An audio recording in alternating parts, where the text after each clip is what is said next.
Listo, estamos grabando. Adelante. Bueno, buenas tardes, noches, dependiendo del lugar donde estén, a esta nueva sesión del Semillero del Pacífico. Yo voy a hacer una introducción muy cortica porque rápidamente le vamos a pasar la batuta a María Alejandra Vélez, profesora de la Facultad de Economía, quien coordinó y organizó esta sesión y la que viene con este tema que creo que es bien interesante para este encuentro. Simplemente darle las gracias a María Alejandra y a los estudiantes que me imagino que se van a presentar en algún momento, porque creo que el semillero tiene un espacio también bien interesante para que los estudiantes que han participado siempre de múltiples maneras en estas reuniones, compartiendo sus investigaciones, sus avances, ahora en esta, digamos que esta figura que me parece fascinante y es el resultado de un curso cuyo tema es el papel del Pacífico es central en este curso que tiene María Alejandra y que gracias a su propuesta de hacerlo con sus estudiantes, este curso de territorios colectivos, desarrollo y gobernanza, pues sea una oportunidad de que los cursos también sirvan para ofrecer conversaciones dentro del semillero. Entonces me parece que es una figura más interesante, innovadora de que desde un curso haya esto. En otras ocasiones lo hemos tenido con María Paula Barón, la profesora de la Facultad de Diseño y Arquitectura, quien diseñó un curso también sobre el tema del río Atrato y con sus estudiantes también ha hecho aportes en presentar resultados derivados del curso per se. Pero me parece que es una modalidad muy interesante para el semillero. Entonces, no digo más y simplemente la bienvenida y María Alejandra tiene la palabra y el resto de su equipo, de su curso. Entonces, bienvenidos y adelante. Gracias, Juan Camilo y Francisco, por el espacio en el semillero. Pues realmente la sesión de hoy la van a dirigir y contar los estudiantes. Yo solamente quería dar como una pequeña introducción para contar como el contexto de estas presentaciones. Este curso es un curso que ya hemos hecho en varias versiones y que parte de una relación de largo plazo con el Consejo Comunitario de La Plata, Bahía Málaga, en Buenaventura, con quien yo he venido trabajando por más de 15 años en diferentes proyectos. Durante los primeros años, quizás 7, 8 años, los proyectos era que yo iba como parte de un curso de Facultad de Administración con mis estudiantes y los estudiantes hacían un apoyo al naciente emprendimiento comunitario de ecoturismo que tenía el Consejo Comunitario y hicimos, digamos, como múltiples talleres y que los estudiantes, digamos, aportaban a la comunidad y por supuesto la comunidad aportaba a los estudiantes, pero durante esos primeros años había como unas necesidades muy puntuales del Consejo Comunitario de Bahía Málaga en temas de contabilidad, de diseño de una página web, de acompañamiento en el plan de negocios, etcétera. Entonces, pues eso fue durante como 8 años. Y luego, como que esa relación evolucionó y entre otras, ya el emprendimiento comunitario iba volando, ya no necesitaban, digamos, de ese apoyo.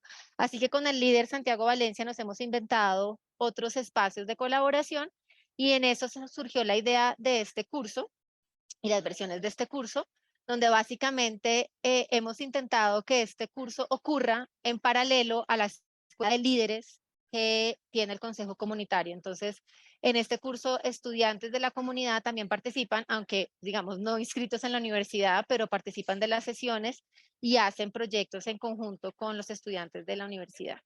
En esta ocasión, el curso tenía, digamos, una semana intensiva en donde es, digamos, más académico, donde discutíamos lecturas relevantes a temas de desarrollo, gobernanza y territorios colectivos. Y pues yo creo que también hacíamos como una reflexión sobre el rol de los economistas y los profesionales interesados en temas de desarrollo al llegar a un territorio. Mezclábamos metodologías cuantitativas y cualitativas y luego teníamos una semana en campo donde, como les digo, había un intercambio con líderes de la comunidad, quienes también participaban de las sesiones y había un proyecto productivo para aplicar a una grant en que se diseñaba al tiempo estudiantes uniandinos y estudiantes, digamos, líderes. Sin embargo, lo que les vamos a presentar hoy son como las reflexiones académicas que suscitaron este curso en los estudiantes. digamos, no son trabajos, digamos, que aspiran a ser de investigación, pero sí son trabajos que a partir de problemas y temas que ellos identificaron en su trabajo de campo, luego desarrollaron, digamos, un ensayo final y yo creo que el resultado fue bonito y parte de ahí es como empezar como nuevas preguntas de investigación. Y por eso nos parecía que era chévere presentarlo en el semillero. Entonces eso es lo que vamos a presentar.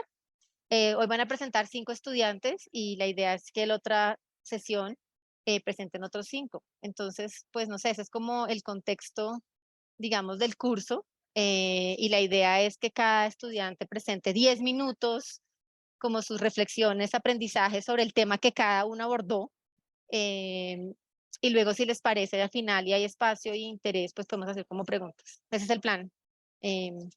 Entonces, ahora sí, y si quieren cada uno antes de presentar o de empezar a hablar, pues se presenta y cuentan por lo menos nombre, programa, porque hay como una mezcla de todito. Entonces, María Alejandra, tú eres Listo, ya la comparto dueña de la pantalla. presentación. Listo. Y yo les controlo el tiempo, a los 10 minutos les abro el micrófono para que haga el siguiente. Adelante. Bueno, perfecto. Bueno, hola a todos, mi nombre es María Alejandra Franco, yo estudio economía, voy en 6º semestre y hago doble con derecho, ya voy en 10º, y pues nada, estuve en este curso que me parece una gran oportunidad y hoy vengo a presentarles mi proyecto final, que básicamente fue un análisis sobre la disputa que existe hoy en día entre Parques Nacionales Naturales, en adelante PNN, y el Consejo Comunitario de La Plata, Bahía Málaga, frente al Parque Nacional Natural Uramba, Bahía Málaga, que es un parque nacional marítimo que posteriormente explicaré. Quiero, antes de empezar a explicar el nombre de mi presentación, es una frase de un líder comunitario que conocí en el curso y es: en mi casa mando yo, que básicamente va a explicar cómo esta tensión entre la gobernanza de la comunidad sobre su territorio versus las instituciones entrantes que vienen con ciertas perspectivas de lo que es la conservación y lo que es la gobernanza. Entonces, básicamente, para el 2009 empezó a circular este proyecto de crear un puerto de aguas profundas en la bahía de Málaga, y este puerto empezó a generar mucha incertidumbre y mucha preocupación en las comunidades que habitan la zona. En concreto, 5 consejos comunitarios, que son La Plata, Bahía Málaga, Puerto España, Miramar, La Barra, Ladrilleros y Juan Chaco. Básicamente, las comunidades estaban muy preocupadas frente a que llegara a este puerto y se volviera el espejo de Buenaventura, así el distrito del cual hacen parte, pero que ha demostrado un nivel de pobreza y un nivel de contraste entre lo que es el desarrollo y las realidades sociales de las comunidades que habitan ese territorio. Entonces, ante esta angustia, buscar una solución para poder conservar la integridad del territorio, la integridad física y cultural del territorio, encontraron en Parques Nacionales Naturales un aliado estratégico para declarar como área protegida lo que ustedes ven en esta imagen, que son la parte rayada, como un parque marítimo, que lo que buscaban las comunidades y lo que establecieron en las consultas previas que se llevaron a cabo era que se instaurara considerando solamente la zona acuífera de bajamar en adelante. Y en principio, antes de entrar en las tensiones y las dificultades que hoy pueden estar rodeando la situación, hubo 3 victorias que sí pude identificar según lo que pude hablar con las comunidades y lo que pude notar en mi diario de campo y las lecturas del curso. Y fue que, en primer lugar, el Parque Nacional fue un reconocimiento. Sí. Ya, otra vez. Qué pena, creo que pasó Listo. algo, fue con el servidor en la nube. Pero adelante, María Alejandra. Listo, gracias. Entonces, la primera victoria básicamente fue el reconocimiento de la riqueza biológica y ecosistémica del territorio. La resolución que declaró el Parque Nacional Natural es muy amplia y específica en la importancia a nivel nacional e internacional que tiene este territorio a nivel biológico, y eso me pareció muy interesante como un reconocimiento que uno esperaría que venía de mucho tiempo antes, pero no, fue hasta el 2010 que se pudo ver como una legalización del mismo. En segundo lugar, básicamente la normativa colombiana lo que establece es que la zona acuífera, la marea básicamente es un bien de uso público. Por lo tanto, no son zonas que hagan parte del territorio colectivo en sí, legalmente hablando. Entonces, lo que hizo esta resolución, que fue muy interesante, fue determinar que aún cuando se trataba de un bien de uso público, eran bienes de uso público que estaban estrictamente relacionadas a las culturas y las tradiciones productivas de las comunidades. por lo cual las comunidades deberían de tener un poder de voz y un poder de voto sobre estos territorios, aun cuando no eran terrestres, que es lo que básicamente la legislación consideraba como parte del territorio colectivo bajo el Consejo Comunitario. Y la tercera victoria, que está muy ligada a la anterior, es que al haber determinado esta relación intrínseca entre las comunidades y básicamente la zona marina, les permitió a ellos conllevar una consulta previa que antes no era reconocida. En otras palabras, previo a todo esto, previo a esta resolución, si se hubiera querido llevar a hacer el puerto en esta zona, no se hubiera tenido que consultar a las comunidades frente al puerto, porque básicamente iba a interferir en la parte marítima y no como tal territorial. Por lo tanto, había una ambigüedad legal que había que reconocer. Ahora, ya entrando como a lo central del asunto, es que básicamente se emitió la resolución 1503 del 2010, y el problema es que esta resolución incluyó las islas, los islotes, el manglar y las zonas acuíferas dentro de lo que es conocido como el Parque Nacional Natural. Y el problema es que esto genera una limitante a la productividad de las comunidades sobre estos territorios, y desconocía que estas islotes y estas islas han sido históricamente habitadas por las comunidades y han sido históricamente fuentes de productividad para las mismas. Y desconoció adicionalmente las conversaciones que habían llevado a cabo con los líderes comunitarios, con las comunidades, donde estaba bien expresado la importancia de que estas zonas no hubieran sido consideradas dentro del Parque Nacional Natural. Inclusive para mí fue muy impactante como Santiago Valencia, unos líderes de la comunidad, nos contaba, cuando vimos la resolución, ninguno tenía idea de que esto iba a pasar. Fue algo completamente inesperado y completamente salido pues de una órbita, una negociación justa entre partes iguales, como se desarrollará más adelante. Entonces, básicamente, esto también denotó un problema en que, frente a la definición de territorio, las comunidades lo que nos compartían con nosotros era que el territorio para la comunidad negra del Pacífico no es lo que tradicionalmente se conoce como el territorio continental, el territorio productivo, sino que adicionalmente tiene un valor cultural y étnico muy importante.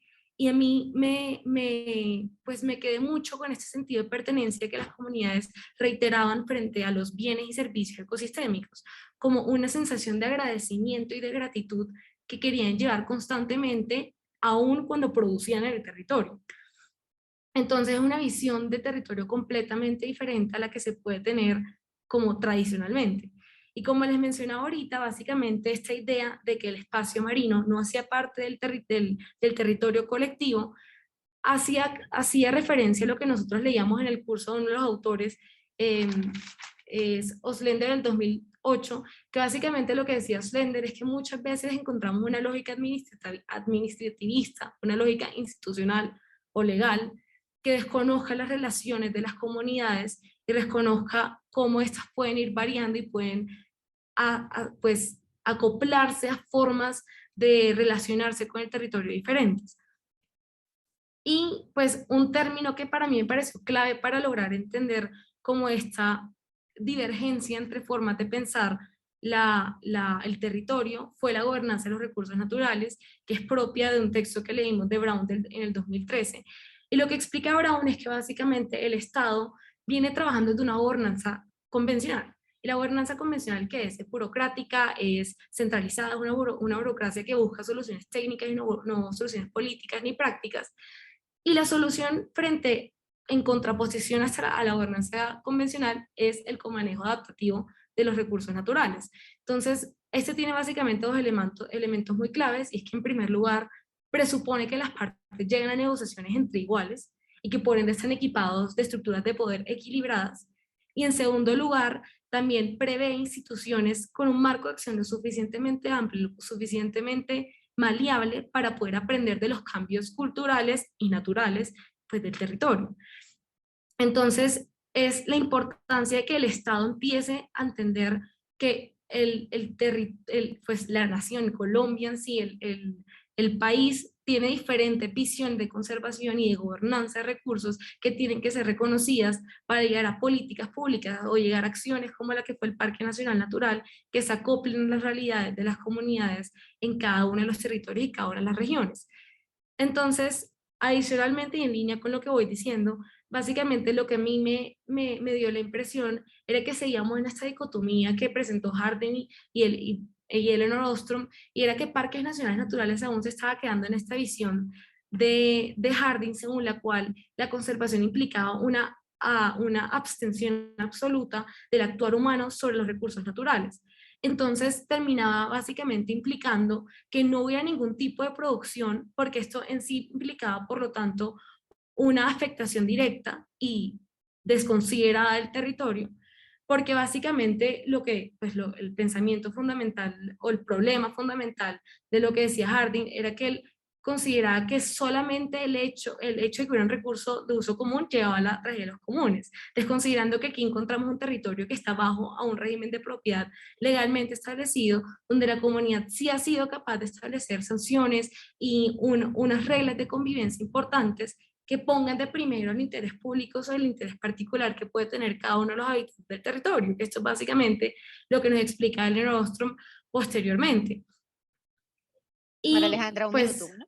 ¿ya? Ok, ya corro. Entonces, pues ya para terminar y para explicar básicamente el problema y lo que está pasando actualmente, es que esta situación de desconfianza bilateral entre parques nacionales naturales como instituciones estatales y la comunidad se evidenció un montón de problemas que hoy están 12 años después no permitiendo que haya un plan de manejo en el Parque Nacional Natural. Entonces tenemos un parque que efectivamente está habitando la construcción de un puerto, pero que no tiene un plan de manejo que pueda permitir la transferencia de recursos, tanto monetarios como humanos, porque la comunidad ya tiene una desconfianza que no permite ver a los usuarios de parques como una institución en autoridad objetiva. Entonces hay una inseguridad política muy grande frente a la comunidad, porque básicamente lo que consideraron es, hicieron una consulta previa, pero fue un mero trámite legal para poder emitir una resolución, donde no consideraron lo que está establecido, lo que salió en las conversaciones. Y pues ya como último dato curioso que me parece importante decir, es que mientras estaba haciendo el escrito, me llamó mucho la atención que Parques Nacionales Naturales debería legalmente exponer y poner pues, en uso de la ciudadanía los documentos de la consulta previa. Sin embargo, esto no se encuentra disponible en la página de Parques Nacionales Naturales. Si uno entra, básicamente el archivo está vacío, lo cual genera como esta sensación de ninguna de las partes quiere llegar a una solución cuando se requiere que se quiera como tener una conversación. Y ya, sería todo. Muchas gracias. Gracias. Súper. Gabriela, Bueno, tu Mari, muchas turno. gracias. Sí, Te aviso listo, cuando te bueno, quede un minuto para que corran. listo. Bueno, entonces mi nombre es Gabriela Bojanini, soy de Barranquilla, estudio economía, ya voy por 8º semestre y sí, pronto me voy a graduar y pues creo que esta fue una gran clase, un gran espacio como para terminar la carrera de economía, realmente sí fue bastante impresionante. Entonces, pues les voy a presentar ni es Estado ni es banco, financiamiento colectivo en La Plata, Bahía Málaga. Ese fue el tema que yo escogí, fue los mecanismos de financiamiento que existen, pues, por lo menos en la comunidad de La Plata, Bahía Málaga. Entonces, podemos, Mari, pues. Entonces, en ánimas de mantener el ánimo como reflexivo, también les quiero contar un poco sobre mi proceso y lo que implicó haber ido a Bahía Málaga para mí. Yo no me había nunca reunido en un espacio, por ejemplo, como este, en donde se empieza a entender y a analizar y a intentar comprender realmente lo que está pasando en las regiones y en las comunidades que pueden ser muy como alejado de lo que uno vive en las ciudades. Entonces, les cuento que pues tenía una preconcepción luego incluso de leer y tener toda una semana académica, todavía no me convencía tanto como la atención que tenía que tener el Estado y también como las mismas entidades privadas y las ONGs ante estas comunidades. Y bajo esa teoría y bajo ese estudio que tuvimos, yo igualmente sí todavía seguía creyendo que la autodeterminación de estas comunidades, el hecho de que ellos pidan sí, pidan ser reconocidos ante el Estado como una comunidad diferente, entre comillas, diferente a lo que somos los ciudadanos privados, comunes y corrientes, esa autodeterminación para mí significaba igualmente aislamiento y exclusión, que no necesariamente tienen que estar incluidos en el sistema tradicional y el sistema tal cual lo tenemos nosotros. También entendí esa tierra, ahí fue como más o menos en rojo encuentran lo que yo realmente creo que pienso estaba equivocada, en naranja lo que más o menos la atiné, y que pues era la tierra, el otro concepto de la tierra, y entendía que la tierra era un recurso. Y por lo tanto, también se ligaba con la autodeterminación, también se ligaba con que, bueno, tienen tierra, entonces ya es suficiente con eso. Y ya más puntual con mi tema de los mecanismos financieros, es que si no había sistema financiero, formal o informal, dado que pues también estamos en zonas muy alejadas, de difícil acceso, pensaba, no hay sistema financiero, no hay estrategias de financiación. Eso es lo que yo pensaba antes de llegar a Guatemala. Entonces, Mari, puedes seguir. Y aquí empezó a cambiar mi perspectiva de la situación. Yo decía, fue muy bueno empezar con María Alejandra y con el tema del puerto, porque en un momento sí hablamos de eso, que fue como, ¿por qué no quisieran un puerto? ¿Por qué no quisieran un puerto cerca de su comunidad si eso trae desarrollo económico? Eso es lo que nos enseñan en clase y lo que uno lee en los periódicos. Y para mostrarles por qué empezó a cambiar mi perspectiva tras estas dos fotos, en donde íbamos caminando, en esta foto a la izquierda por abajo, pueden ver que íbamos caminando y llegando a la lancha que nos llevaba hacia Bahía Málaga. Y lo que yo veía a mi izquierda era eso, era este puerto en muy malas condiciones, en donde era un puerto de personas, era donde pasaba la gente que vive en Buenaventura. Mientras que a mano derecha veía el puerto más grande de Colombia y los puertos más importantes y con más tecnología de Colombia. Y lo que decía María Alejandra, las condiciones sociales no responden a toda la inversión en capital físico que está haciendo en este territorio. Entonces ahí empezó como ya mi mente a cambiar. En cuanto a las estrategias de financiamiento, efectivamente, no fue que no hubieran estrategias de financiamiento, sino que eran completamente alternativas y pues algo como adaptativas a la situación en que se encontraban. Entonces, encontré aseguramiento colectivo, en donde José Daniel Mosquera, uno de los líderes de la comunidad, me dice que durante la pandemia todos empezaron a poner de a 1.000 para la gasolina de la lancha de forma voluntaria.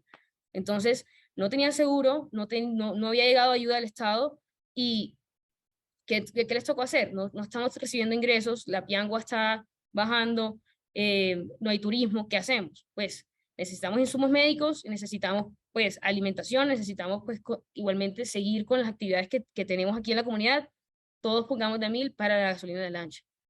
La mano cambiada, también, yo lo conocía también como el trueque, pero la mano cambiada tiene otro significado y es que se fundamenta en las relaciones solidarias y de pares por encima del dinero, en donde si bien de pronto no hay una remuneración monetaria, sí se remunera de alguna otra manera. Y el ejemplo que pude ver muy claramente fue el puente de Mangaña, que es una de las veredas de la comunidad de La Plata, de Bahía Málaga, en donde si bien sí tuvieron financiación monetaria para las materias primas, la construcción se llevó a cabo por parte de los miembros de la comunidad sin ninguna remuneración económica monetaria. Entonces, la remuneración económica era más bien social, era más bien de desarrollo, era más bien de que todos como comunidad nos estamos beneficiando de este trabajo. Y finalmente, pude también identificar que la conservación ambiental funcionaba como una estrategia de financiamiento. Y no solamente por el proyecto Red Más y de bonos de carbono y todo este tema de un poco monetizar los recursos naturales, sino que también entiendo que a medida que se mantiene, el medio ambiente y su territorio, realmente están asegurando la sostenibilidad de los recursos naturales para esta generación y para la siguiente. Entonces, ahí también veo una clara representación del aseguramiento ambiental, del aseguramiento territorial. Entonces, sí, por ahí eso fue lo que encontré. Si seguimos, les puedo mostrar como rápidamente los beneficios más puntuales de cada uno. El aseguramiento colectivo funciona como una respuesta a emergencias, mitiga y financia los riesgos que tenga la comunidad y se crea capital social, se crean vínculos de confianza. Si esto funciona bien, la confianza entre pares aumenta bastante. La mano cambiada. También entendí que se prolonga la vida útil de los bienes. De pronto, sí, ya no me sirve a mí algo, me sirve a alguien más y podemos intercambiarlo. Y a mí me sirve otra cosa. Entonces, no solamente es, yo tengo esta madera que de pronto ya no tiene tanto valor monetario, sino que le sirve a alguien más. Y de nuevo, se crea capital social y hay un relacionamiento entre pares muy importante. Y la conservación ambiental lo que les estaba contando, la continuidad de los recursos naturales entre esta generación y la siguiente, están asegurando en el futuro, tal cual como funciona un mecanismo de aseguramiento, y también crea un sentido de pertenencia con el territorio y se cumplen las normas. Si esto funciona, que si se está conservando efectivamente el medio ambiente, se están cumpliendo las normas, que apalanca pues la creación de siguientes normas, apalanca esa confianza y como ese respeto por la comunidad y por el espacio que comparte. Si bien eso fue lo que vi allá y lo que pude percibir en términos como de beneficios, también entiendo que no es suficiente y tiene algunas limitaciones. El aseguramiento colectivo, en temas de escalabilidad, de pronto aquí, si nos unimos todas las universidades, podemos asegurarnos colectivamente, porque tenemos un alto capital inicial, pero de lo contrario sería muy difícil para cubrirnos ante grandes emergencias. También existe como este worst case scenario en donde si algo sale mal en el aseguramiento colectivo, en la distribución de los recursos, en la asignación de recursos, se pueden destruir vínculos de confianza. Entonces, no solamente puede que existe la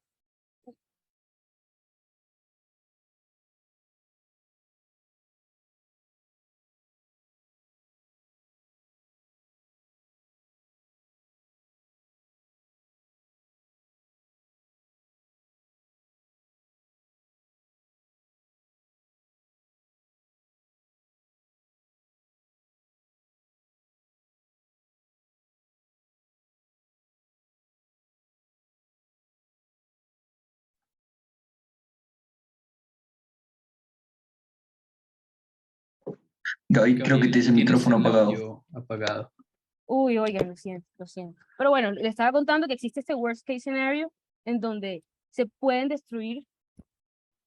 ¿Me escuchan bien? ¿Ahí me escuchan bien? Sí, ya.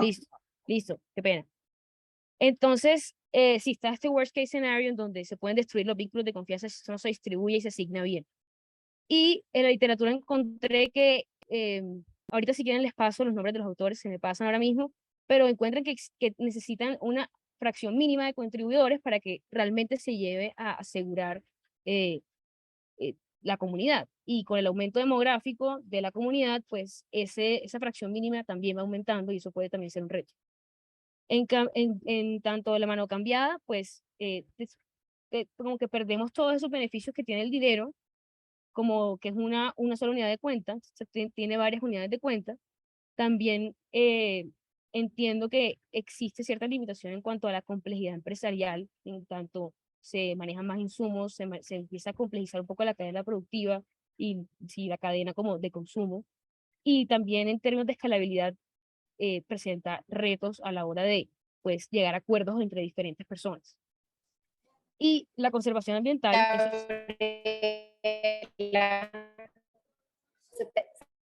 se está cortando. Creo que es la lluvia, tampoco. Creo que yo no sé si somos todos, pero yo tengo muchos problemas para escucharlos bien.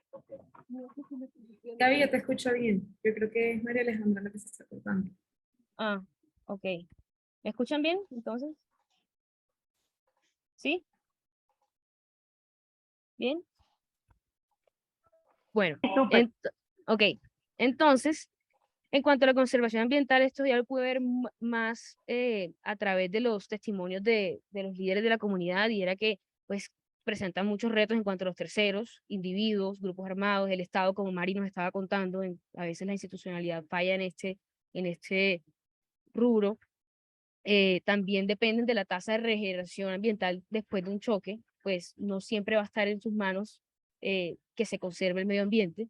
Y además, en cuanto al mercado de recursos naturales, como podemos entender el mercado de bonos de carbono, el líder de la comunidad, ¿sí? ¿Se cortó? Ya lleva 2 minutos. Te mandan a decir. Ya va muy cortada. No, ya se acabó el tiempo. Si quieres concluir. Bueno, entonces, para terminar, como mi aprendizaje fue que realmente la autodeterminación no lleva a exclusión y a aislamiento, lleva a nociones propias de desarrollo, lleva a liderazgo, lleva a que estas comunidades se apropien de su territorio sea, propias, que tengan un sentido de pertenencia por su comunidad y por el desarrollo social, sea cual sea su noción, empieza a funcionar, empieza a desarrollarse. La tierra sí puede ser un recurso, pero al mismo tiempo es su territorio. Es, de cierta forma, entendí que ellos no solamente tenían una relación como la tierra como recurso, sino como de que no, la comunidad de La Plata, Bahía Málaga, no existe si no es ahí, en ese territorio en donde llevan cientos de años existiendo y donde cuidan la tierra como si fuera un organismo vivo y como con, con, sí, o sea, no sé cómo explicarlo, de verdad que es difícil de explicar, pero uno sí entiende que ellos sienten el territorio como si fuera parte de ellos, no como si fuera algo externo a ellos. Y en cuanto si no hay sistema financiero, pues se lleva a autogestión comunitaria y a cooperación internacional si internamente no se lleva pues la política financiera y los mecanismos financieros a los territorios. Y pues sí, eso ya sería.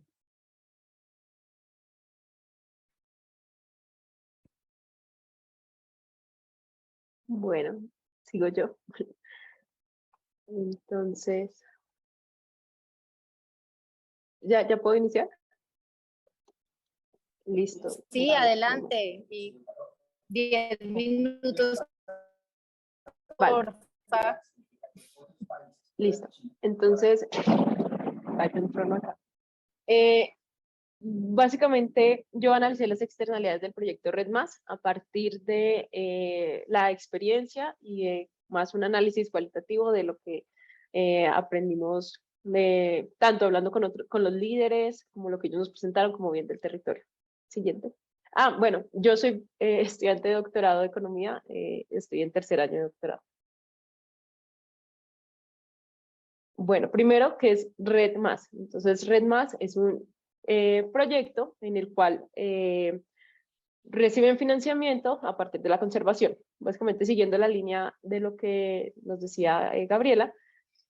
Este proyecto Red Más en particular inició como inició impulsado por USAID, por fondos de USAID de Estados Unidos, en el cual ellos actualmente pues tienen 8 proyectos red en el Pacífico, y lo que ellos buscaban era fortalecer la gobernanza forestal, fortalecer la conservación, evitar la deforestación y crear proyectos productivos sostenibles. Entonces buscaban era fortalecer estos 4 aspectos.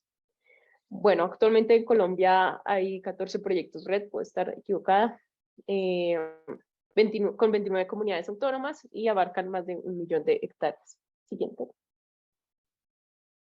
En particular, nosotros fuimos a Bahía Málaga, que es una partecita del verde sombreado, pero ellos, junto con el Consejo Comunitario de Bajo Calima, se unieron y crearon el proyecto Red Más Bahía Málaga y Bajo Calima.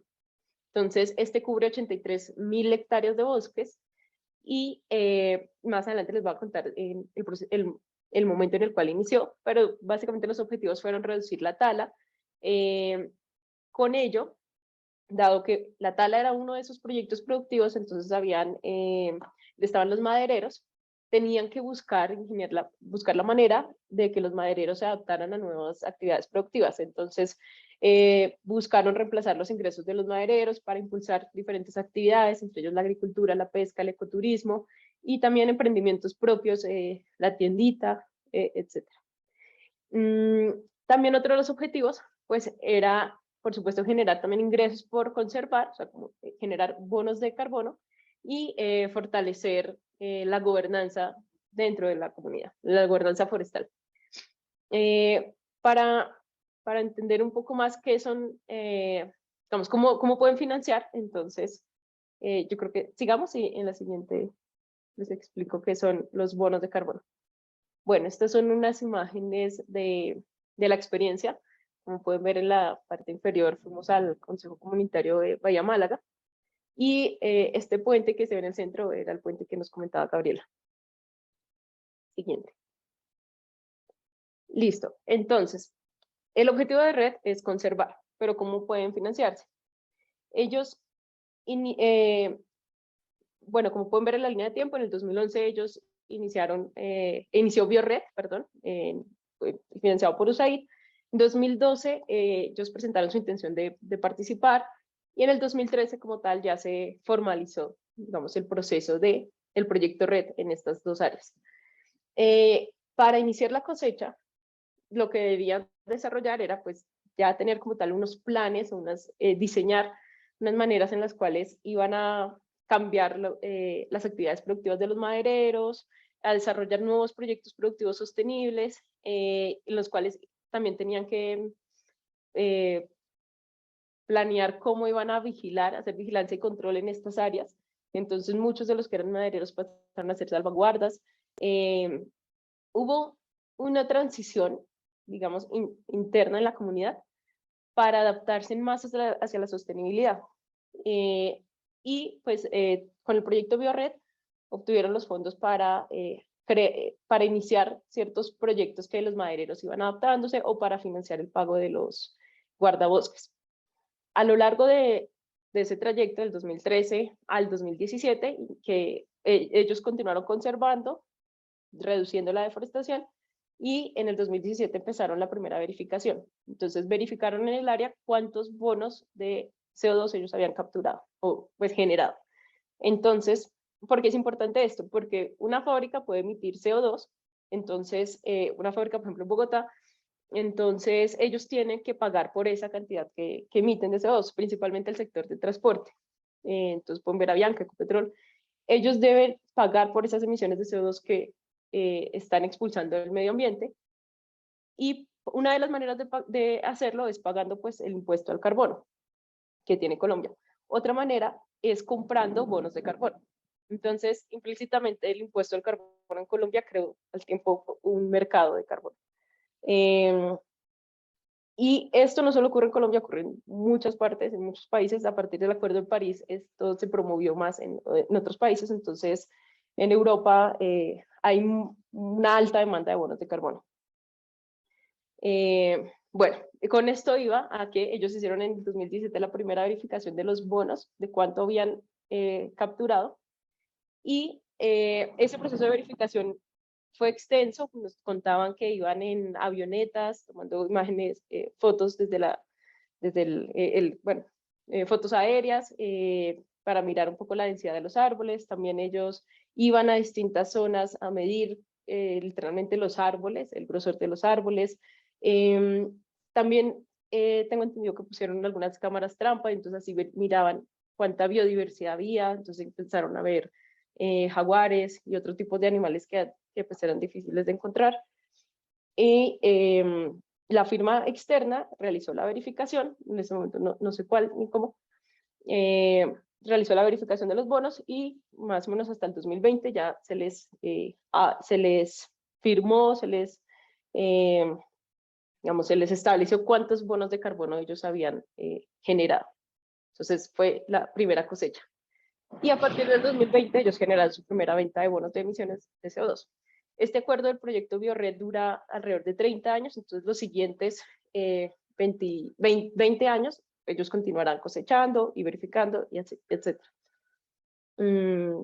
Bueno, siguiente. Listo. ¿Qué impactos positivos generó este proyecto de Red Más? Entonces generó beneficios tanto para la comunidad como beneficios para el medio ambiente. Dentro de los beneficios para la comunidad, lo que encontramos fue que fortaleció las relaciones con otros consejos comunitarios, entonces con Bajo Calima, con el cual ellos trabajaron en conjuntos para formar este proyecto. También fortaleció la gobernanza debido a que cualquier decisión, o bueno, eso era lo que nos reiteraban los líderes, las decisiones se tomaban con la aprobación de cada una de las familias de la comunidad. Entonces, sobre todo en el caso de los madereros, tuvieron la aprobación de los 70 madereros. También con los fondos ellos destinaban este dinero, pues lo destinaron para construir un puesto de salud, muelle, infraestructura, y también durante la pandemia les sirvió para crear planes de contingencia, entonces para comprar los mercados y atender a cada una de las familias. Siguiente. Impactos a la biodiversidad, como les decía, aumentó la fauna. Ellos nos contaban que han tenido fotos de jaguares. También, por ejemplo, tuvimos la suerte de ver unas tortugas marinas. y también nos contaban, pues los salvaguardas cada vez van generando mayor conocimiento sobre la flora y la fauna que tienen en el área. Siguiente. Gigi, te queda un minuto. Listo, ya voy a toda. Otro impacto positivo que nos decía el líder Santiago Valencia es, él decía literalmente que estos proyectos es lo único que puede hacer frente a la coca y a la minería ilegal, porque ellos mismos prohíben la entrada a personas externas. Entonces, debido a que hay salvaguardas territoriales, conocen muy bien su territorio, están haciéndole constante vigilancia y verificación, ¿no? Claro que no es la única, o sea, ellos no tienen el poder de defenderse en sí mismos, pero al menos tienen un control. Siguiente. Y en impactos negativos es que dado que estos proyectos pueden generar unos ingresos económicos, entonces esto puede despertar el interés de muchos grupos armados ilegales, organizaciones criminales que estén en los alrededores. Entonces, al mismo tiempo puede generar un incentivo para que estos grupos quieran tener el control sobre estas áreas. Y otra de las amenazas que, como decía Gabriela, es cuando no hay una buena gobernanza puede generarse corrupción y perpetuación de los poderes.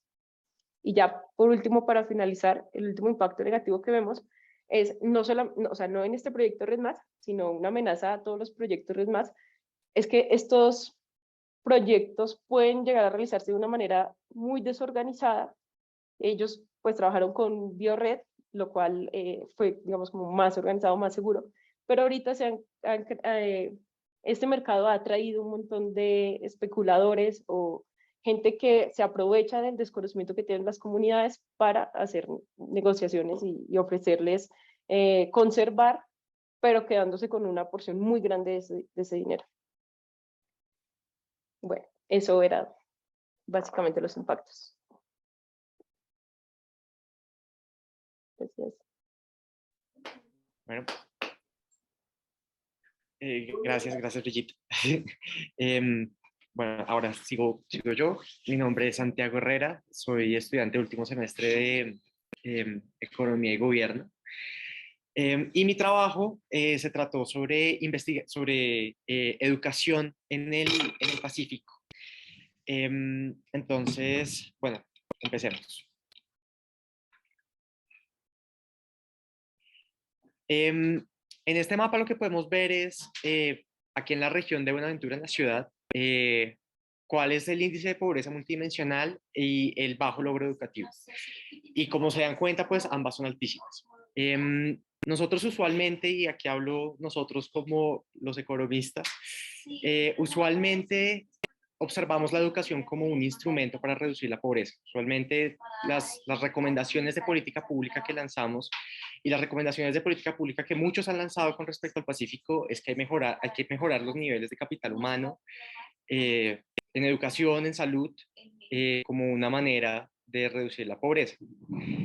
Sin embargo, esta experiencia en Bahía Málaga fue muy enriquecedora para mí porque me permitió observar que la educación puede tener muchas otras finalidades y en el caso de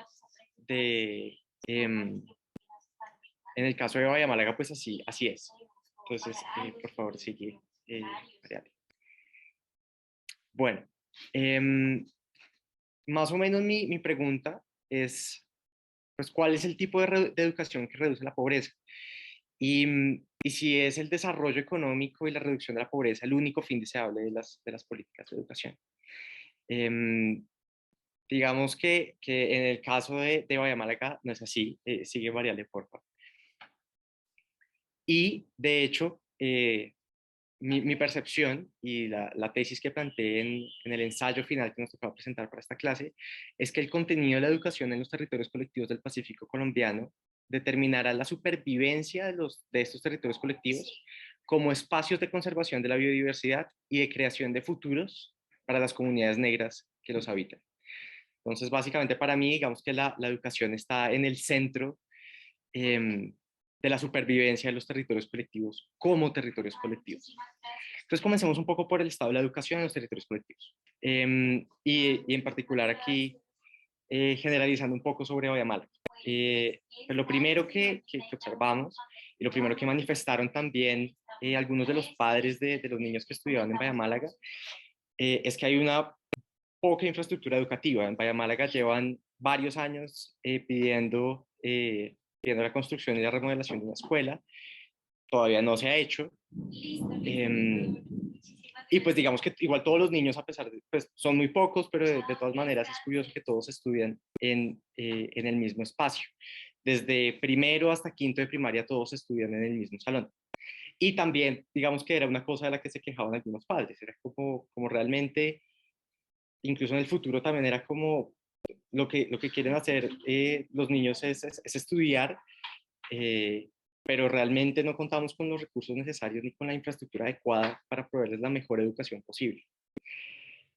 Y adicional a esto, digamos que la atención en la que me voy a concentrar yo es que existen al menos dos visiones distintas sobre la educación en este consejo comunitario.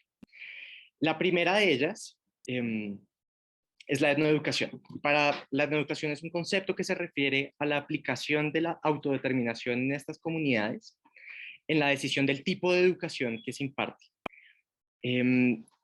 Básicamente es muy chévere entenderlo a partir de esto que nos dijo el representante legal del Consejo Comunitario, y es que de nada sirve formar personas que no sigan los principios del territorio colectivo, y si no se van a ir. Y dependemos, dijo él, de los niños para conservar el territorio. Básicamente la etnoeducación ha sido la principal forma a través de la cual se ha preservado esta línea de liderazgos que han sido tan fuertes en los territorios colectivos y que pues además fueron esenciales desde su creación.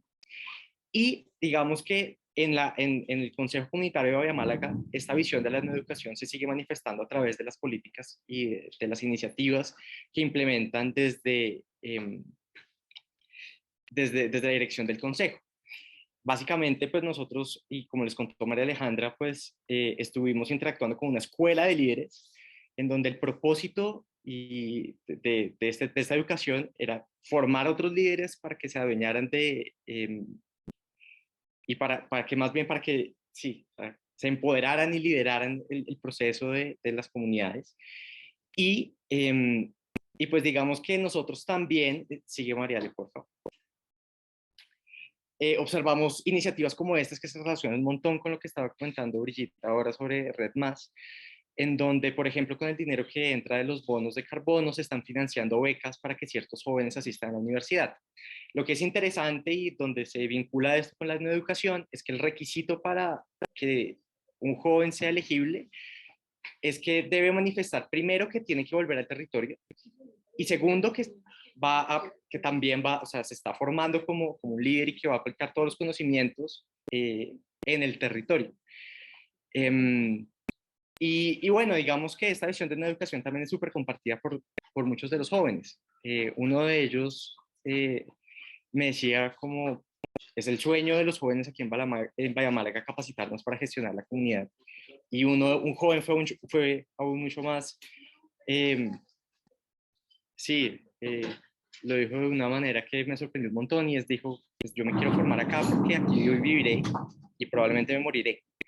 Entonces, bueno, esa es la visión de la educación. La visión que contrasta con esta de la educación es la migración o la transformación. A pesar de que muchos de los jóvenes pues, quieren quedarse en el territorio, también hay muchos que no. Hay muchos jóvenes que se quieren ir de Bahía Málaga y que encuentran en la educación una herramienta para hacerlo.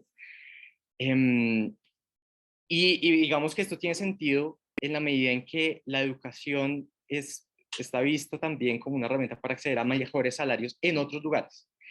Hay una desigualdad inmensa de salarios entre lugares con altas concentraciones étnicas y sin altas concentraciones étnicas, lo cual es demasiado triste. Y pues esto también lo reconocen los líderes. Era como le estamos pidiendo a los jóvenes, en el caso de las becas, que regresen a Bahía Málaga con un salario menor que el de sus profesiones. Y adicionalmente, digamos que esta visión de una educación distinta, que se aleja un poco de de los valores de la etnoeducación y de la formación con el propósito del liderazgo, sigue Mariale, es que hay miedo a que desaparezcan los recursos naturales y la educación es vista como una herramienta para pensar en alternativas económicas no tradicionales.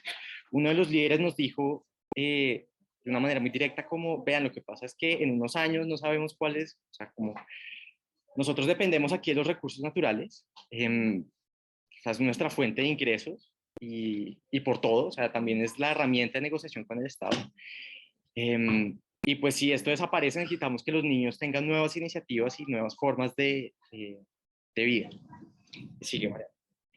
Por favor.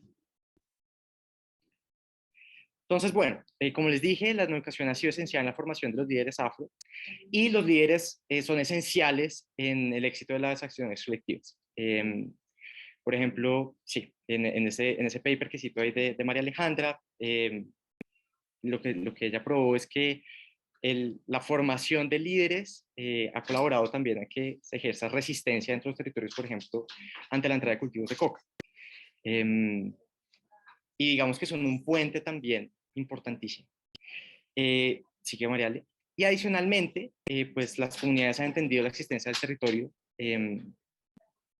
o han garantizado, perdón, la existencia del territorio, mediante la apropiación de un discurso sobre la protección de la biodiversidad. Y a eso es a lo que me refería con que pues, la biodiversidad es la principal herramienta de negociación que tienen.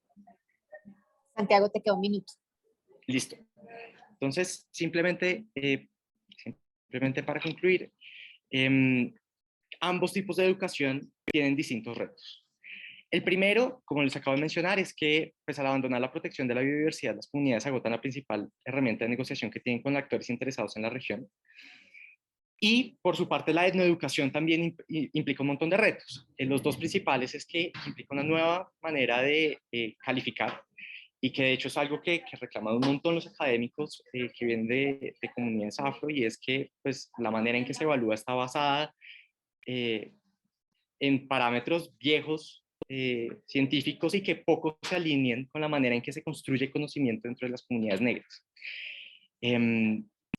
Y bueno, de cualquier manera, como lo que decía la comunidad y la educación que decía la comunidad para ella misma, pues va a tener resultados sobre el futuro de estos territorios colectivos. Sigue, María.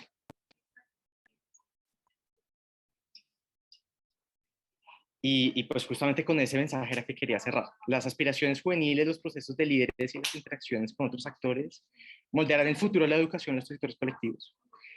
Y pues digamos un poco mi conclusión, y es mi opinión, es que las dos visiones de educación que discutí traen consigo la necesidad de ampliar la oferta educativa en el territorio, pues para que justamente los jóvenes también puedan ejercer esa autodeterminación y acceder a la vida que ellos quieren. Bueno, muchísimas gracias. Eso es. Gracias, Santiago. Tenemos un problema. ¿Me oyen bien? Sí. Sí. Que me da culpa, yo pensé que la sesión iba hasta las 7:30. Juan Camilo me dice que realmente es hasta las 7, pero solamente queda una presentación que además nos cambia la perspectiva a la gastronomía. Entonces, la propuesta es que hagamos esa última presentación, que se demora los mismos 10 minutos, y luego sí tengamos pues últimos 10 minutos como para reacciones y discutir un poquito. Adelante. Pero pues, sí, bien, perfecto. Súper. Entonces, Mariana, tus 10 minutos. Gracias. Muchísimas gracias. Bueno, mi nombre es Mariana Aguirre Revillas, yo soy estudiante de Gobierno y Asuntos Públicos con programa en Economía, ya estoy en mis últimos semestres. Entonces, pues yo cambio un poquito la narrativa y quiero hablar el tema como de la cocina y la comida, sobre todo porque creo que nos cuentan historias silenciosas y si les ponemos bastante cuidado nos va a hablar sobre estas interacciones sociales y todo lo que pasa dentro de una comunidad. Entonces, siguiente, ¿por qué es importante la comida en la identidad? Entonces, pues han teorizado mucho al respecto, sobre todo desde la antropología, y entonces Sidney Mintz, que es como uno de los grandes antropólogos en este tema, habla de que la comida funciona como una herramienta que afianza la identidad dentro de agrupaciones de personas al mismo tiempo que sirve para diferenciar grupos. Y esto se da porque la cocina o la comida, confluyen diferentes factores y es algo que está cambiando todo el tiempo. Entonces, los individuos pueden como representarse o sentirse aludidos en espacios comunes con otras personas. Esto hace que la cocina también esté asociada a espacios geográficos específicos, lo que le da una concreción a esta identidad. Entonces la afianza mucho más y esto hace que pueda ser heredada, replicada y que entre generaciones adquiere más solidez y cohesión como material cultural. Entonces empieza a crear una memoria colectiva y una identidad entre estos. Entonces las preguntas que surgen es como, que me surgen es qué nos dice la comida, qué me dice la comida en esta comunidad, específicamente en el Consejo Comunitario de Bahía Málaga La Plata, y qué rol tiene la construcción de identidad.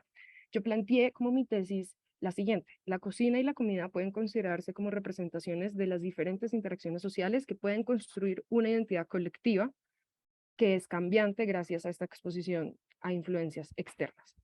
Entonces, hay bastante literatura al respecto y algo que me llamó mucho la atención investigando el tema es que Alfredo Anín, etnógrafo de Guapi, Cauca, y junto al Ministerio de Cultura desarrollan como un proyecto no solamente como un artículo, sino también como pedagógico para entender como toda la historia y todo el significado que hay. Entonces, llegan a un punto y es como que existe la cocina esclavizada y la cocina de la libertad.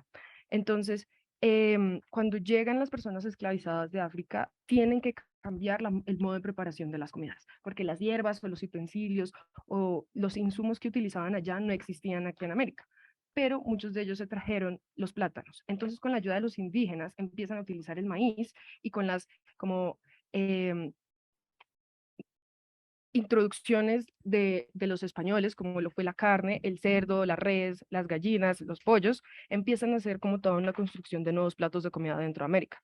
No obstante, también hay que mencionar como que la cocina esclavizada no tenía como fin u objetivo las innovaciones culinarias, sino que era generar contenido calórico. Entonces, tenían que tratar de aprovechar las sobras que les daban con los españoles e innovar con el maíz y el plátano que tenían para producir el contenido calórico para las jornadas tan extenuantes que tenían. Entonces, por ejemplo, algo que mencionan es que tenían muy pocos utensilios de comida, entonces solo tenían una olla para preparar y entonces se volvieron muy expertos en poder preparar solamente en una sola olla este tipo pues de comidas. Mientras que cuando sucede el cimarronaje y empiezan a migrar a otras partes como de la región y se acercan más a las riberas y se acercan a las orillas de los mares, pueden acceder a otras actividades como la caza, la extracción de moluscos y también crecer plantas en mayores superficies. Y entonces la comida empieza a cambiar y se empieza a llamar la cocina de la libertad porque se vuelve más lenta, una cocina que no tiene que ser de rápida cocción. Pero entonces algo que confluyen en estos dos espacios es que siempre son espacios de encuentro y de planeación, porque en su momento, como en el momento que eran personas esclavizadas, eran los espacios donde planeaban las fugas o algunas rebeliones que tenían contra pues estos patrones. Mientras que cuando ya sucede la automanumisión en el caso del Pacífico, se vuelven espacios como de celebración, donde celebran los nacimientos, los casamientos y pues también las celebraciones fúnebres. Y también algo muy importante aquí que se evidenció mucho en Bahía Málaga fue los roles femeninos, las sazoneras, y es que son mujeres con un conocimiento, las mayoras, que pueden hacer uso de su conocimiento en la cocina para poder producir los platos, porque algo que era muy interesante era que las jóvenes eran meseras o ayudantes de la cocina, pero no eran las principales preparadoras de los platos. Entonces eso nos lleva al siguiente diapositiva, y es que también la cocina se construye alrededor de las faenas que tienen que desarrollar las personas de la comunidad. La exigencia física es uno de los determinantes del contenido calórico. Entonces los desayunos, por ejemplo, son altos en carbohidratos, patacones, arroz, pescado, porque tienen exigencias o faenas muy largas de todo el día, salen a pianguar desde temprano o salen a pescar hasta las 10 de la noche. Entonces eso hace que también la cocina se construya de esta forma. Pero hasta ahí no queda. También algo muy importante son las azoteas o prácticas agrícolas y la seguridad alimentaria que genera, y es que son huertos que responden a la lógica de producción rural, conocimientos ancestrales relacionados al manejo del agua, la creación de sustratos fértiles y selección y manejo de plantas. Pues como muchos de ustedes conocerán, la geografía del Pacífico colombiano es bastante diferente. Muchos de las comunidades están asentadas cerca de las orillas y esto también hace que que sus cultivos dependan de las mareas, de las inundaciones, de las lluvias, de los crecimientos de los ríos. Entonces tienden a ser cultivos altos a raíz de madera de lanchas viejas o canoas. Y entonces aquí pueden ver algunos de las azoteas que se pudieron producir. Estos cultivos son medicinales, herbales, condimenticios o también como para germinar, por ejemplo, lulo, limón, y después se pasan a otros lugares. Las azoteas están totalmente relacionadas con el trabajo femenino, se aprende desde la niñez y se consolida cuando uno logra su huerto personal, pero también es un signo de estatus dentro de las mujeres, porque Segura menciona en su estudio como etnográfico que las mujeres decían que las mujeres que tenían buenas azoteas o buenas huertas muestra la buena vida que va a tener esa mujer porque es capaz de cuidar las plantas y darle una buena calidad. Adicionalmente, también hay un rol en las mayoras, y es que también esto fue directamente hablando con las mujeres de Bahía Málaga, y es que hablaban de que hay ciertas plantas que solo las mayoras pueden cosechar porque tienen el conocimiento necesario para poder hacer ese cultivo. Y ya hablando un poquito, bueno, durante la experiencia en Bahía Málaga, mi diario de campo estuvo como permeado bastante por los dibujos y escribiendo qué era lo que nos daban de comer en cada momento. Entonces, aquí hablábamos del sancocho de pescado, el patacón, el ceviche, la arepa, el desayuno. Algo que me pareció muy interesante fue que el desayuno fue evolucionando, como que el primer día nos dieron arepa y huevos, pero el segundo día nos dieron bollo con huevo, pero ya el tercer día nos dieron raya y hojaldre. Entonces ya era como que si estuviéramos insertándonos más como en la comunidad y en sus rutinas alimenticias. Pero no obstante, si sigamos, también podemos evidenciar que hay unos retos. Acceso a nuevos alimentos. También decían que por la cercanía a Buenaventura podían acceder a alimentos que antes no tenían en la comunidad. Y esto hizo que hubiera nuevos hábitos alimenticios o gustos. Pero también ahí en Bahía Málaga desarrollaron un proyecto comunitario, un hotel comunitario, un ecotel. Y entonces esto también hizo que los turistas llegaran. Y en una de las noches nos sirvieron como nuggets de pollo, papas fritas y pasta. Y también un día nos sirvieron frijoles y pollo. Y María Alejandra me había dicho que en todo el tiempo que estuvo era como la primera vez que le servían este tipo de comida. Entonces también estas influencias externas hace que empiece a cambiar también cómo se percibe o cómo se construye la comida. Claramente esta es la comida que nos sirven a nosotros, porque la comida que ellos comen, aunque utilizan para las faenas, pues tiene que tener un contenido calórico más alto, como ya les mencionaba. Pero esto también hace que se vayan integrando diferentes aspectos. A medida que nosotros como turistas o como gente que, pues, externa que quiere ir a conocer más de la cultura, también llevamos nuevos como conocimientos o gustos culinarios. Entonces empiezan a confluir diferentes comidas y empieza a cambiarse como las recetas. Mariana, te queda un minuto. Y ya, sí. Entonces, para concluir, yo concibo y creo que la gastronomía es un material cultural que nos ayuda a entender la identidad y la memoria de un pueblo, que está en constante cambio por influencias externas que hace que se pueda reconfigurar. En el caso del Pacífico, o pues en el caso de Bahía Málaga, ha sido fundamental para la transmisión de la memoria colectiva. Esto porque en el caso de que en el caso específico de Bahía Málaga tenían como un libro que hicieron junto a la Univalle y ahí podían establecer las recetas y mencionaban como la importancia de ciertos platos en ciertas celebraciones importantes. Entonces esto también exige las diferentes interacciones sociales y incluyendo las actividades económicas de la población. Eso sería todo.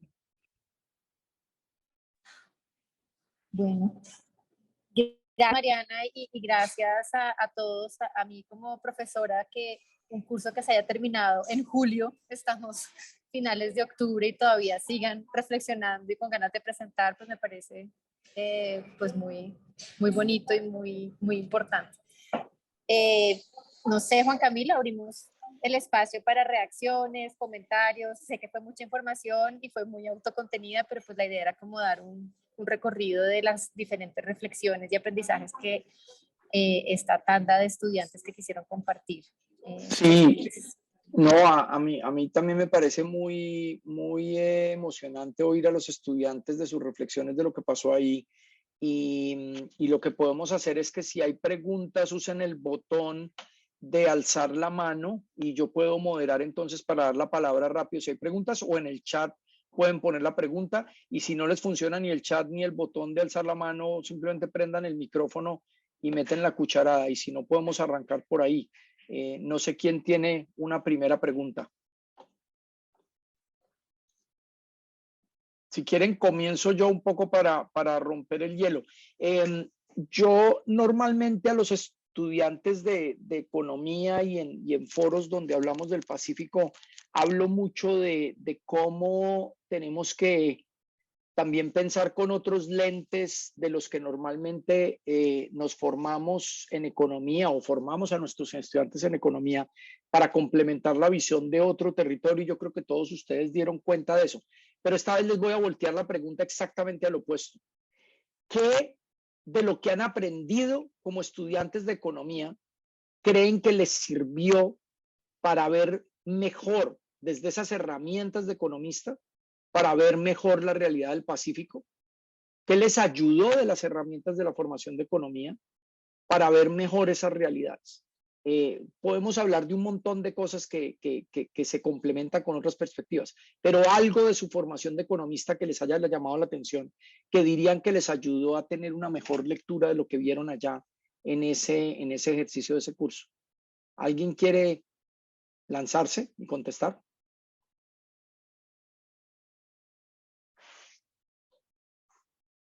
Creo que Mariana estaba empujando a Santiago a que hablara. Sí. Si quieren voy yo. Bueno, yo creo que, para mí fue una cosa muy...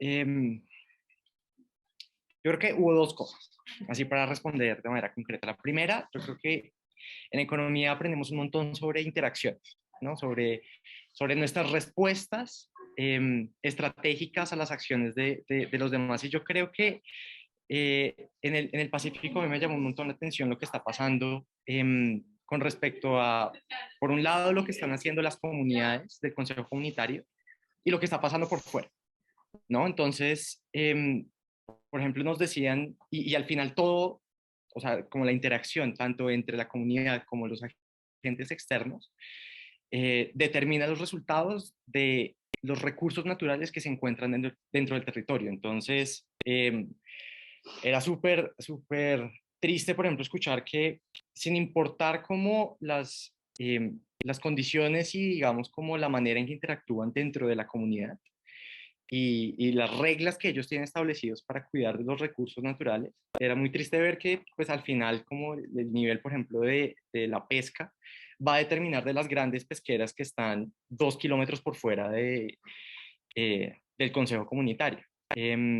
Y yo creo que en últimas, y siguiendo aquí en términos de economista, hay que modificar los incentivos para esas personas, ¿sí? O sea, para las personas que están por fuera de los consejos comunitarios. Nosotros ya descubrimos que quienes están dentro cumplen con funciones importantísimas y la titulación colectiva tiene efectos súper positivos. Pero que definitivamente hay que cambiar los incentivos para los que están por fuera. Yo creo y la otra cosa que yo creo que me sirvió tal vez para entender al Pacífico o por lo menos a este Consejo Comunitario, yo creo que fue una noción también de,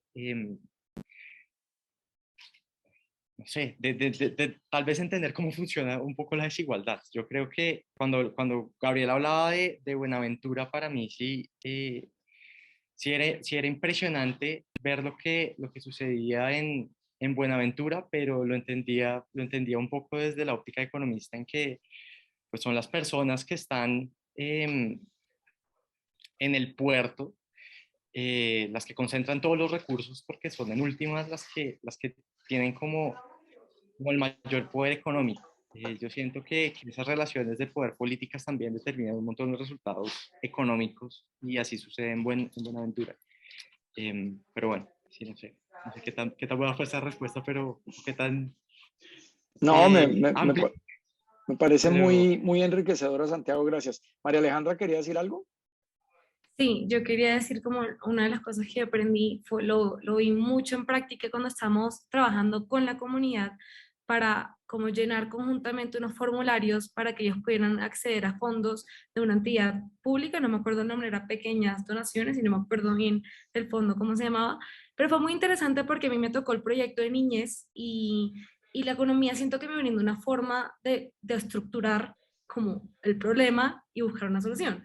Entonces, básicamente, digamos que, bueno, entonces empecemos con preguntas claves para poder entender dónde creen que está el problema. Entonces empezamos a hacer como una lluvia de ideas. Entonces logramos extraer la pregunta y después, ok, entonces, ¿quiénes creen que tengan una incidencia en esto? Y empezamos a delimitar los actores y así como uno podía como trazar una estructura de pensamiento muy como ya que hemos llevado toda la carrera y ajustarla a la problemática y a la forma en la que la comunidad quería abordar la problemática, porque al fin y al cabo la solución que planteaban no era de pronto la que yo economista hubiera planteado en un escritorio pues, aquí en la universidad, pero sí permitimos llegar a eso juntos, como tratando de tener como cierto orden esquemático y de variables y actores y poder entender esas relaciones entre las variables y entre las posibles soluciones me parece muy interesante. Sí, Juan Manuel alzó la mano. Juan Manuel. Sí, señor, buenas noches, ¿cómo están todos?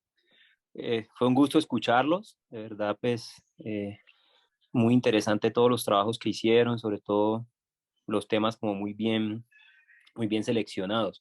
Yo quería hacer una pregunta también como en la tónica de la que hizo Juan Camilo, pero más enfocada en qué creen ustedes de esta experiencia que tuvieron en Vallamala, que bueno, y en los consejos comunitarios.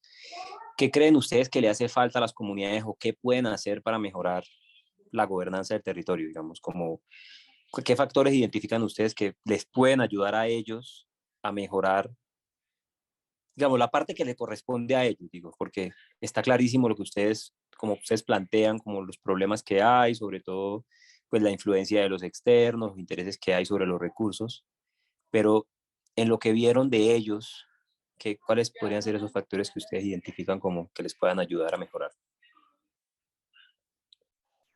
¿Quién quiere? Mariana. Sí, yo, bueno, primero creo que tenemos que partir de que algo que siempre nos dijo María Alejandra es que tal vez el caso de Bahía Málaga era muy atípico a comparación de otros consejos comunitarios como en la región.